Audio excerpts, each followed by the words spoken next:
now I want to get very specific about what the level of disruption is going to be. So when I look out at this and I think about, okay, we're creating something that is going to be smarter than we are, certainly in a narrow way, but possibly in a more general way. But even if it's just narrow, is there going to be any job function that isn't going to be at a minimum augmented by AI? I think if you look at the employment share of industries, something like oil and gas has like 3%. It's mostly like building giant machines. Is that massively affected by this AI? At the edges, yes. Things like programming, where you're talking to computers, massively. I mean, now basic programming, the bar is raising fast. And so you've got everything from knowledge work to heavy industry. I think it affects just about everything, but some areas far more than others. The two areas that I think it will affect the most are probably healthcare and education.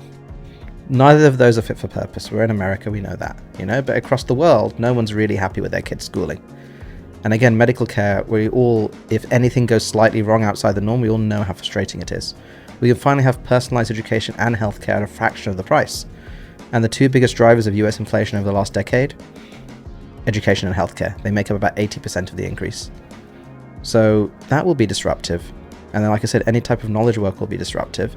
How and are we're you not sure how defining knowledge fast. work? Because my own self, what we do is education. That's a big part of it, but also just content creation. And so when I look at the fact that we can already clone my voice, we can already create a Tom bot that will answer questions I have answered before in a very similar fashion to how I will answer them. In our video game flow, we're already making 3D objects, which so when we looked at, 2 months ago, I thought, okay, this is still 12 to 18 months away. 45 days later, we're using it actively in our pipeline. You've got text to video, which still a little awkward, but it's getting better insanely fast. We do all of our concept art now in AI. So we have, as a company that doesn't even have like an AI expert on board, we're just learning as we go. We're already deploying it like crazy. And when I look out, not even 3 years, when I look out a year, all of this stuff starts to very rapidly become a centralized point. And so we're already saying, I don't need to hire more people. I just need to make my people more efficient. And so that, an entertainment company didn't even make the list that you just said. So there's a lot of people that I think are going to get disrupted by this, that may not be like the most extreme, but how far down do you see this trickling? Anything you can do in front of a computer, basically. Goes away or just becomes augmented? The bar lifts. The quality expectations are higher. AI is not going to replace humans. Humans with AI will replace humans that don't use AI. Because you can see that in your workflows right now. There was a paper by OpenAI where they estimated 15 to 50% of tasks get automated or improved. And so, it affects people in different ways. You have a company where you've built a culture and you're building 3D assets. It becomes amazingly more efficient. We just released, we contributed and collaborated on a 10 million 3D object data sets. So by next year, you'll be generating 3D literally live.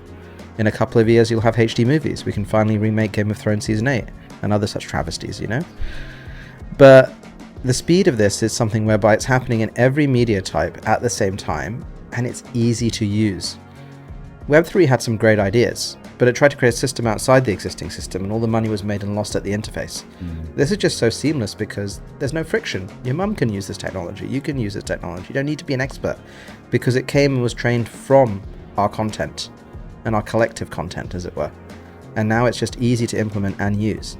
So I think this is the big differentiator between this and other massive advances because they required infrastructure. The internet, there was the big lift up, You had the consumption period of Web 2 when the cost of consumption dropped to zero. Now the cost of creation is dropping to zero, and humans plus AI can massively outperform humans that don't. It's a forcing function, which means everyone has to use it. And this, again, is dual in that it can be disruptive, but it can also create massive value. Yeah, so I'll agree with that. I think that, so I guess let me lay out my whole thesis for you and for everybody listening, because I want to take us through what I think is very real doom and gloom, and I'm not doing it to be a naysayer. I'm doing it because I think these are going to be the things we have to contend with.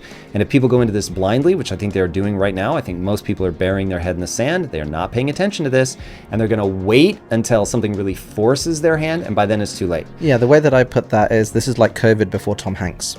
Yes, very well said. Everyone's talking about this, your mum's talking about this, but the Tom Hanks and the NBA made it real. very true. And then we had a very poor response, which I have a feeling will be very similar to what we do now. Yeah. Okay, so here's how I see this going. I think right now for the next year, let's call it, it's going to be, you need to learn how to use it. This will be your window to get efficient. Companies probably aren't going to start lopping people off yet. But I'll just say within my own company, so when I think about filmmaking, I went to film school, so I'm very experienced in this flow. And even in a 3D world, to create, let's say, a short cinematic, so it's like a mini movie but done digitally. I mean, you might have 35 people touch that thing, from the creation of the assets through the moving of the camera, special effects. You might have 50 people touch that. And if that really does become text to output, now 50 people become 1.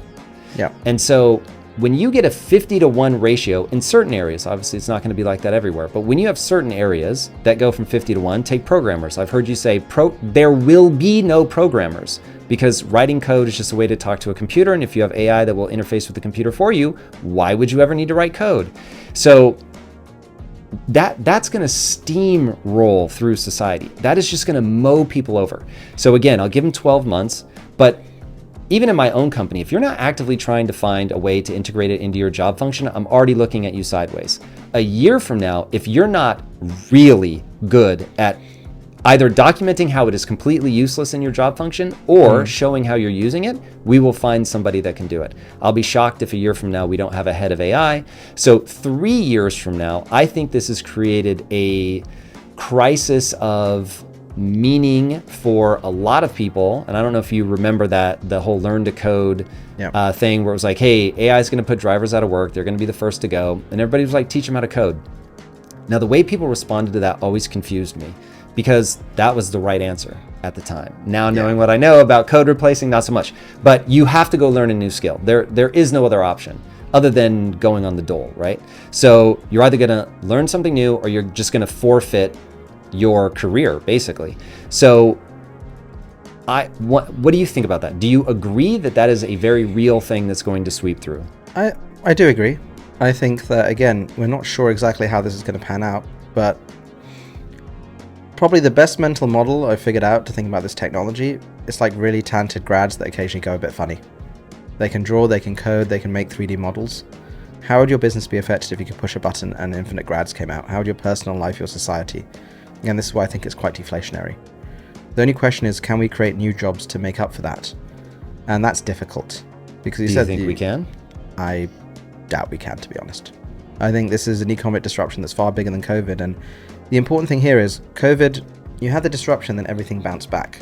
You're at record employment now and things like that. With this, there's a lot of never the same again. Please make sure to like the video and subscribe to our channel. Leave us a comment down below about what topics you would like to see covered next. Thanks for watching.